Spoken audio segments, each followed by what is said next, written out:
Cette vidéo vous est présentée par la boutique liloJeux.ca, un service personnalisé par une équipe de passionnés d'ici.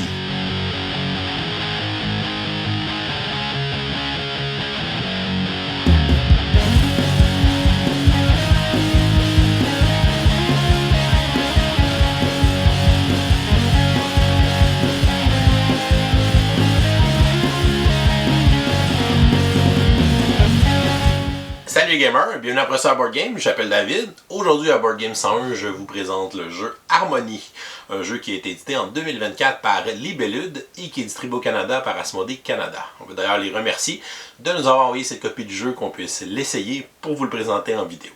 C'est un jeu de l'auteur Johan Benvenuto qui se joue de 1 à 4 joueurs et dont les parties vont durer entre 30 à 45 minutes. Le but du jeu va être de marquer le plus de points. C'est un jeu de draft, de placement de tuiles et de reproduction de schémas dans lequel les joueurs vont se créer un petit environnement avec des tuiles qui vont représenter le gazon, les arbres, les champs, les rivières et aussi des bâtiments qu'on va pouvoir placer. Et on va tenter de reproduire des schémas pour aller placer des cubes d'animaux qui vont être représentés sur des cartes qu'on va drafter. Et plus on va placer d'animaux, plus on va marquer de points. Alors, Harmony, je vous montre comment on joue, ensuite je vous dis ce que j'en pense. On va installer une partie pour 2 joueurs. Premièrement, on va placer le plateau central du côté multijoueur dans lequel il contient 5 emplacements. On va mélanger toutes les tuiles de couleur et on va les placer à l'intérieur du sac pour former notre réserve. Et on va aller piocher de façon aléatoire 3 tuiles qu'on va placer dans chaque emplacement du plateau principal. On va ensuite former une réserve avec les cubes animales. On va mélanger les cartes animales pour former une pioche et on va révéler les 5 premières cartes animales dans le marché. Chaque joueur va se prendre un plateau personnel ainsi qu'une carte aide de jeu. Pour une première partie, on vous suggère de les placer tous les deux du côté A, c'est-à-dire le côté qui est beige. Et on va ensuite désigner un premier joueur, c'est celui qui a été le dernier à observer un magnifique paysage dans la nature. Et on va aller placer la pointe du plateau principal pour pointer le premier joueur. Une partie de Harmony se joue à tour de rôle. À son tour, un joueur va aller recruter les 3 jetons qui sont dans un des 5 emplacements du plateau principal et il va ensuite placer ces jetons sur son plateau personnel pour construire son paysage. Les joueurs vont tenter de construire des arbres, des montagnes ainsi que des bâtiments pour marquer des points de victoire et ils vont pouvoir aussi recruter des cartes d'animaux qu'ils vont placer devant leur plateau personnel et vont ensuite tenter de reproduire les schémas demandés par les cartes d'animaux pour pouvoir placer des cubes sur leur plateau personnel, ce qui va leur permettre de marquer des points. La partie va se continuer jusqu'à temps qu'on déclenche une des 2 conditions de fin de partie et on va ensuite passer au décompte final des points et le joueur qui aura le plus de points sera déclaré vainqueur.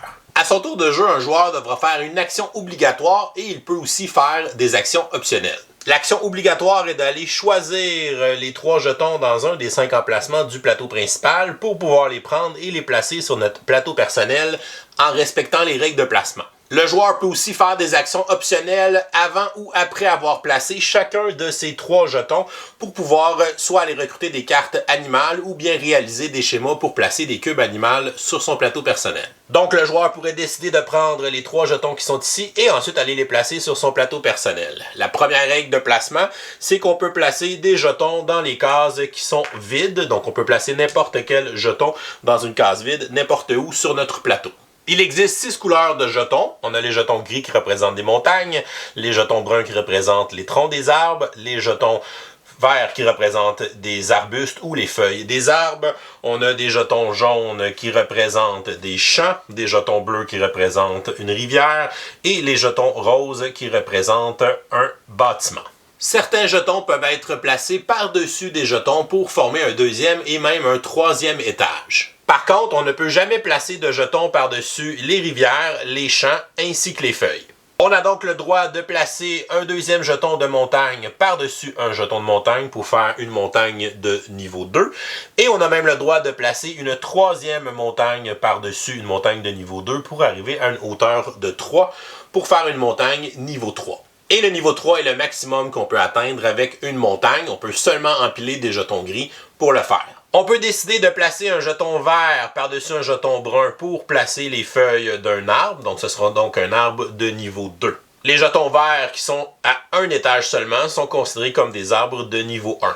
Ou bien un joueur pourrait décider d'empiler 2 jetons de tronc d'arbre pour avoir un niveau 2 et d'aller placer ensuite un jeton vert pour faire le feuillage de l'arbre, ce qui nous donnerait un arbre de niveau 3, ce qui est le maximum qu'on peut atteindre avec un arbre. On peut placer un jeton de bâtiment par-dessus un autre jeton bâtiment, ce qui fait un bâtiment de niveau 2, qui est aussi le maximum à atteindre pour faire marquer les points d'un bâtiment à la fin de la partie. Les bâtiments peuvent aussi être construits par-dessus un jeton de montagne, ce qui nous donne aussi un bâtiment niveau 2, ou bien par-dessus un jeton de bois, ce qui nous donne aussi un bâtiment niveau 2, qui est le maximum à atteindre pour le faire scorer. Les joueurs peuvent donc empiler des jetons les uns sur les autres en suivant ces règles de placement et en aucun cas un joueur pourrait placer un jeton sous un jeton qui est déjà placé sur notre plateau personnel. Plus tard dans la partie, les joueurs pourraient placer des cubes animaux sur une tuile. À ce moment-là, on ne peut pas placer d'autres jetons par-dessus un cube.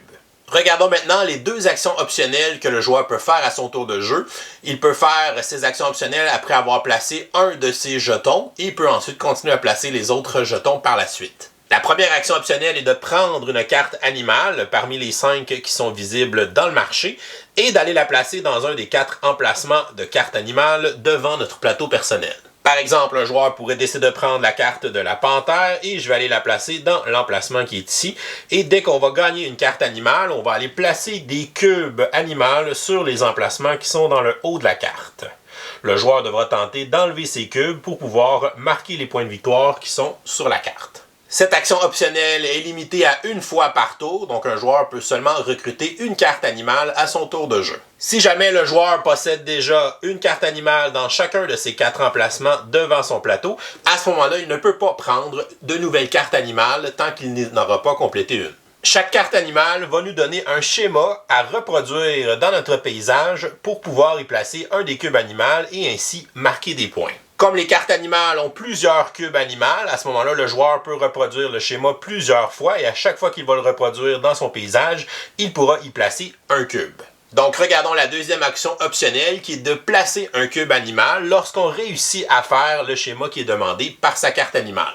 Les schémas peuvent être dans n'importe quel sens, donc on pourrait faire une rotation sur ce schéma-là tant que les 3 éléments soient en ligne droite. La ligne peut être horizontale, verticale ou diagonale. Donc, si le joueur a recruté des jetons et qu'il vient placer son premier jeton, qui est un jeton d'arbre, pour compléter un deuxième arbre de niveau 2, on voit qu'il réussit à faire ici le schéma qui est demandé par la carte de la panthère, c'est-à-dire d'avoir 2 arbres et d'avoir un champ qui est à côté des 2 arbres. Donc, à ce moment-là, il peut prendre le cube le plus bas de sa carte et va aller le placer sur le jeton jaune, tel qu'indiqué sur le schéma de la carte, ce qui lui permet présentement de marquer 5 points de victoire à la fin de la partie. Lorsqu'on a placé un cube animal sur un jeton, on ne pourra plus placer d'autres jetons par-dessus celui-ci et on ne pourra pas non plus placer d'autres cubes animaux sur ce jeton. Les éléments peuvent être utilisés pour faire plusieurs fois le même schéma. Par exemple, je pourrais réutiliser mes 2 arbres et aller placer un jeton jaune de l'autre côté, ce qui me permet de reproduire à nouveau le schéma, d'avoir 2 arbres et d'avoir un champ en ligne droite alignés ensemble, ce qui me permettrait de pouvoir placer mon deuxième cube animal. Les joueurs peuvent faire l'action optionnelle de placer des cubes animaux n'importe combien de fois dans leur tour de jeu, tant qu'ils ont les prérequis en faisant les schémas sur leur plateau personnel. Lorsqu'on accomplit des schémas, il est important d'avoir exactement les hauteurs qui sont demandées sur les différents éléments. Par exemple, la carte de la panthère me demande d'avoir 2 arbres de niveau 2 qui sont alignés à côté d'un champ. Donc, si mes arbres étaient de hauteur 3, cela ne fonctionnerait pas. Et lorsqu'un joueur réussit à placer tous les cubes animaux de sa carte, il va pouvoir retirer sa carte de l'emplacement devant son plateau personnel et il va pouvoir la placer face cachée dans sa zone de jeu, ce qui veut dire qu'il marquera le maximum de points de cette carte dans le décompte final. Lorsque le joueur a terminé son tour de jeu, on va aller piocher 3 jetons au hasard dans le sac pour les placer dans l'emplacement qui était vide. Et si le joueur a recruté une carte animale, on va retourner la prochaine carte de la pioche pour la remplacer. Et la partie va se continuer, les joueurs vont alterner les tours de jeu jusqu'à temps qu'on déclenche la fin de la partie, ce qui peut se faire de deux façons. Premièrement, si jamais le sac de jetons est vide, cela va déclencher la fin de la partie. Et deuxièmement, si à la fin d'un tour de jeu, un joueur a 2 cases libres ou moins sur son plateau personnel, cela va aussi déclencher la fin de la partie. On va terminer la manche en cours de façon à ce que tous les joueurs aient joué le même nombre de tours de jeu et ensuite on va passer au décompte final des points. On peut utiliser les feuilles de score pour comptabiliser les scores des animaux des joueurs ainsi que des différents types d'environnements dans leur paysage. Premièrement, regardons les points pour les cartes animales. Pour les cartes qu'on a réussi à placer tous les cubes, on va les retourner et on va aller scorer le maximum de la carte. Donc ici, ma carte panthère me donnerait 11 points. Pour mes autres cartes, je vais aller scorer le pointage de l'endroit qui est indiqué du dernier cube que j'ai retiré. Si jamais j'ai une carte animale que je n'ai retiré aucun cube, à ce moment-là, elle ne me donne aucun point. Dans mon cas, j'ai placé un cube de mandrill pour 5 points, j'ai placé un cube d'alpaga pour 5 points, j'ai placé un cube de lièvre pour 5 points et j'ai placé 4 cubes de grenouille pour 10 points. Et pour les éléments de notre paysage, on va se référer à notre carte aide de jeu pour savoir les éléments qui vont scorer des points. Premièrement, on va scorer des points pour le niveau de nos arbres. Donc les arbres de niveau 1 valent 1 point. J'en ai 1, 2, 3, 4, 5, 6 pour 6 points. Les arbres de niveau 2 valent 3 points chacun. J'en ai 2, donc 2 fois 3 pour 6 points aussi. Et les arbres de niveau 3 valent 7 points, mais je n'en ai pas dans mon paysage. Pour les montagnes de niveau 1, elles vont scorer 1 point, mais je n'en ai pas. Les montagnes de niveau 2, 3 points chacune. J'en ai une ici pour 3 points. Et pour les montagnes de niveau 3, on va scorer 7 points. Donc j'ai une montagne niveau 3 pour 7 points. Ensuite, on va marquer 5 points pour chaque champ de grosseur 2 jetons et plus. Donc, j'ai un champ de 2 ici jetons pour 5 points. J'ai un autre champ de 2 jetons ici pour 5 points. Et mon champ ici de 1 jeton ne vaut pas de points, ce qui me fait un total de 10 points pour mes champs. Pour les bâtiments, si mon bâtiment est de niveau 2, donc son niveau maximum, on va marquer 5 points s'il est entouré d'au moins 3 jetons de couleurs différentes. Donc mon bâtiment est entouré de jetons jaunes, de jetons verts et de jetons gris. Lorsqu'on regarde la couleur des jetons, on va seulement se fier aux jetons du dessus. Donc ici, ça compte seulement comme un jeton vert et non pas comme un jeton brun et un jeton vert. J'ai donc mes 3 couleurs autour de mon bâtiment, ce qui me permet de marquer 5 points. Et finalement, on va scorer notre plus longue rivière. Donc ici, ma rivière fait 1, 2, 3, 4, 5 jetons de long. On va se référer à l'aide de jeu. Donc pour 5 jetons, elle vaut 11 points. Et le joueur qui aura le plus de points sera déclaré vainqueur. Si jamais on a une égalité, c'est le joueur qui a placé le plus de cubes animaux dans son paysage qui va l'emporter. Sinon, ce sera une victoire partagée. Et voilà, c'est comme ça qu'on joue à Harmonie. Je vous reviens avec mon opinion personnelle.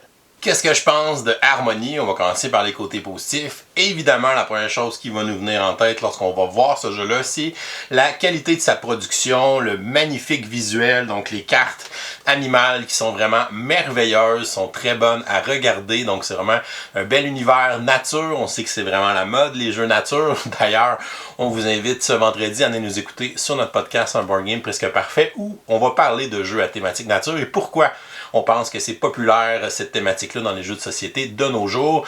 Donc encore une fois, Team Nature frappe un grand coup, je pense, avec Harmonie.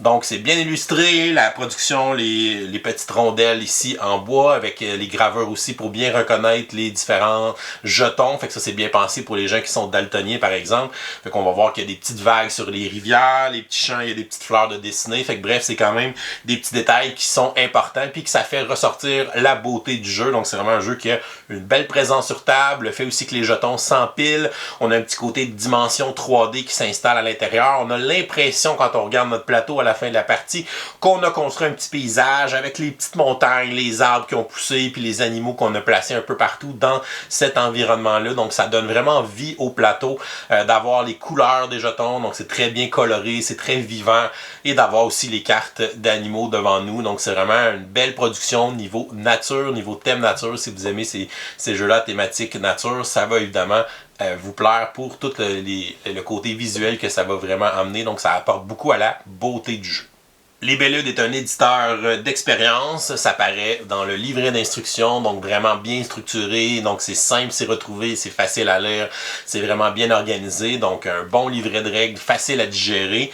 C'est évidemment pas le jeu qui a le plus de règles, donc c'est un jeu qui a quand même une belle simplicité au niveau des règles parce qu'on va aller chercher des jetons, on va les placer. Puis il n'y a pas tant de contraintes de placement que ça, donc il y a des contraintes pour le placement du niveau 2 ou du niveau 3 sur les jetons un par-dessus les autres, mais sinon il n'y a aucune contrainte, tu peux placer n'importe quel jeton au niveau 1, n'importe où, même pas obligé d'être adjacent à tes autres jetons, fait que tu peux vraiment construire des petites affaires un peu partout, ce qui va faire justement que tu as moins à te faire bouillir le cerveau pour ce côté-là. Des fois, dans ces jeux-là, on a souvent des restrictions. Il faut que les jetons soient tout le temps un à côté de l'autre, ou il y a certaines couleurs qui peuvent pas aller à côté de d'autres couleurs, etc. Fait que là, on a vraiment gardé ça le plus simple possible, puis je pense que c'est quand même assez efficace dans ce style de jeu-là, de pas trop avoir de contraintes, mais de plutôt placer les contraintes sur la façon de scorer les points. Et c'est là qu'on rentre dans vraiment le jeu, donc le côté optimisation de son puzzle, le côté que, oui, on a des façons de faire des points classiques, c'est-à-dire que je peux faire des montagnes, je peux faire des arbres, je peux faire ma longue rivière qui va marquer des points, je peux faire mes bâtiments, je peux faire des champs aussi, idéalement des champs de 2. Plus je fais de champs de 2 un peu partout sur mon plateau, ben ça fait 5 points à chaque fois. Fait que ça, ces éléments-là sont tout le temps présents et ce qui va venir varier vraiment la partie, c'est les cartes d'animal qu'on va aller recruter. Puis c'est vraiment un draft ouvert, puis c'est aussi un draft qu'on est limité à une carte par tour. Fait que là, il faut... Ah, je voudrais vraiment ces deux-là, mais là, laquelle j'ai plus de chances qui sont encore disponibles au prochain tour. Je vais regarder ce que les autres joueurs sont en train de faire. Ok, je vois que lui, il n'y a aucune montagne, fait qu'il y a peut-être moins de chances qu'il prenne l'animal qui demande une montagne. Fait qu'il y a quand même à réfléchir, il y a quand même à regarder un peu ce qui se passe chez les autres joueurs pour ce draft-là des cartes animales qui sont évidemment le cœur du jeu, parce que c'est une grosse façon de scorer des points. Donc c'est vraiment le fun de faire ces schémas-là, d'essayer de les construire, d'essayer de les comboter aussi.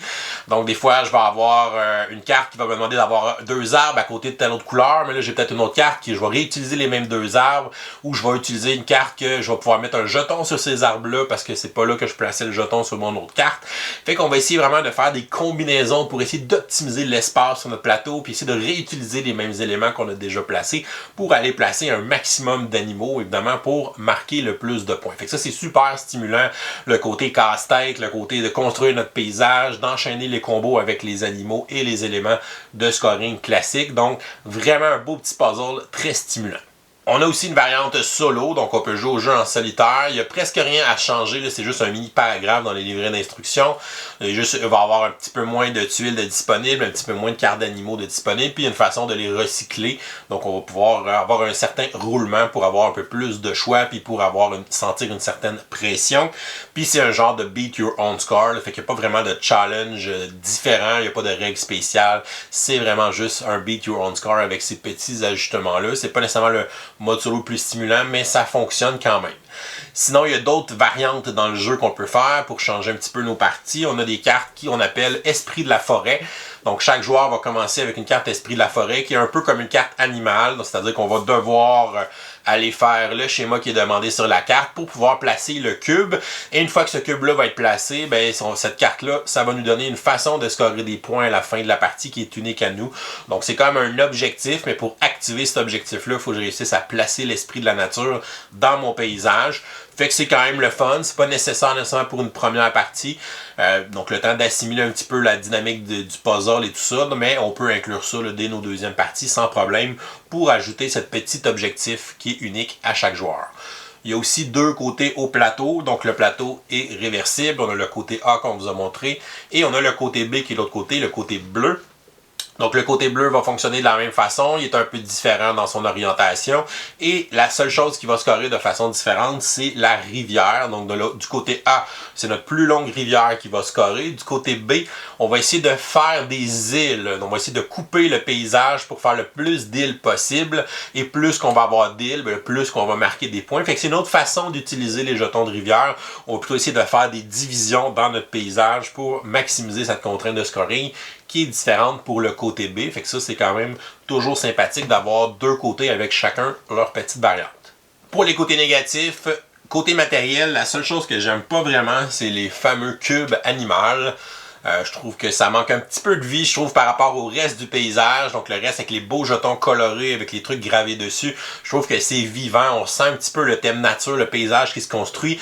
Mais le cube animal, on dirait que, ouais, ok, il est là, mais on dirait qu'il flash moins avec le reste. Donc j'aurais aimé ça peut-être, je sais pas, un petit meeple d'animaux en bois ou quelque chose de plus sympathique, de plus représentatif des animaux qu'un simple cube de couleur saumon ou hache. Bref, C'est pas ma composante préférée dans le jeu, mais c'est un petit détail tout simplement. Sinon, au niveau du mode solo, dans les jeux puzzle comme ça, je trouve que c'est quand même un mode solo qui est facile à designer, des genres de challenge. Donc de mettre des contraintes particulières dans des parties ou de faire peut-être une dizaine de challenges différents avec des niveaux de difficulté de plus en plus élevés. Donc je pense qu'on aurait pu peaufiner un peu plus le mode solo pour offrir des défis plus variés et plus intéressants pour les joueurs solo. C'est pas le jeu qui a le plus d'interaction en tant que tel. Donc oui, je peux prendre les jetons qu'un autre joueur voulait. Oui, je peux prendre une carte animale qu'un autre joueur veut.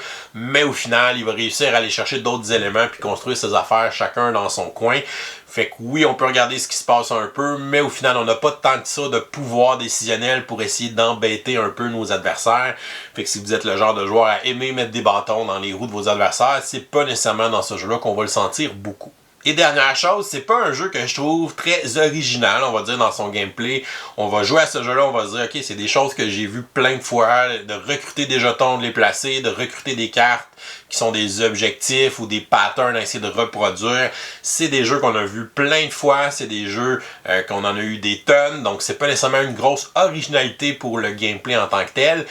Mais la façon qu'il fait reste quand même un puzzle qui est le fun, qui est stimulant. Donc il reprend tous des éléments qu'on a déjà vus dans des jeux, mais il le met dans un beau packaging quand même.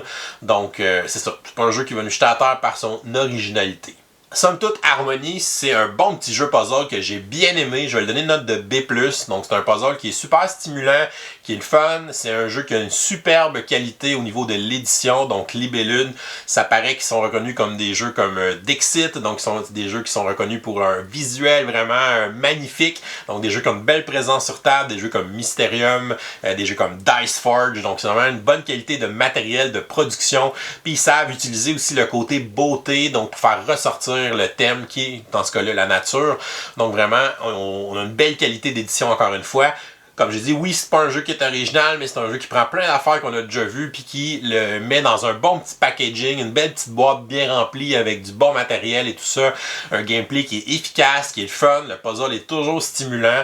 Et c'est le fun aussi, la variété des patterns des animaux qu'on va essayer de faire, des combos et tout ça. Donc c'est vraiment le fun de construire notre paysage puis de réaliser à la fin qu'on a vraiment quelque chose qui s'est bâti. Le côté 3D aussi que je trouve intéressant, qui est un peu plus rare dans les jeux de placement de tuiles. Ça me fait beaucoup penser à un jeu comme Reef, donc un jeu où on construisait justement des schémas puis qu'on pouvait empiler les jetons les uns par-dessus les autres, puis c'est tout le temps le jeton qui était sur le dessus. C'est un jeu qui n'a pas tant de contraintes que ça au niveau du placement, fait que c'est quand même facile à assimiler côté règles, fait que ça va être un jeu qui va être hyper accessible, je pense. Donc si vous cherchez un bon petit jeu puzzle, le fun, stimulant, mais je pense que Harmony, en plus d'être magnifique, sera un bon choix. Donc c'est disponible présentement dans vos boutiques favorites. Et voilà, c'est tout pour aujourd'hui. Si vous n'êtes pas encore abonné à la chaîne, vous pouvez le faire en cliquant le petit bonhomme ici en bas de l'écran. Sinon, vous pouvez nous suivre sur Facebook, Instagram, Professeur Board Game. Et si vous aimez les vidéos qu'on fait, vous pouvez nous supporter sur notre page Patreon qui vous donne accès à notre serveur Discord. Je vous souhaite à tous une excellente fin de journée et continuez de gamer.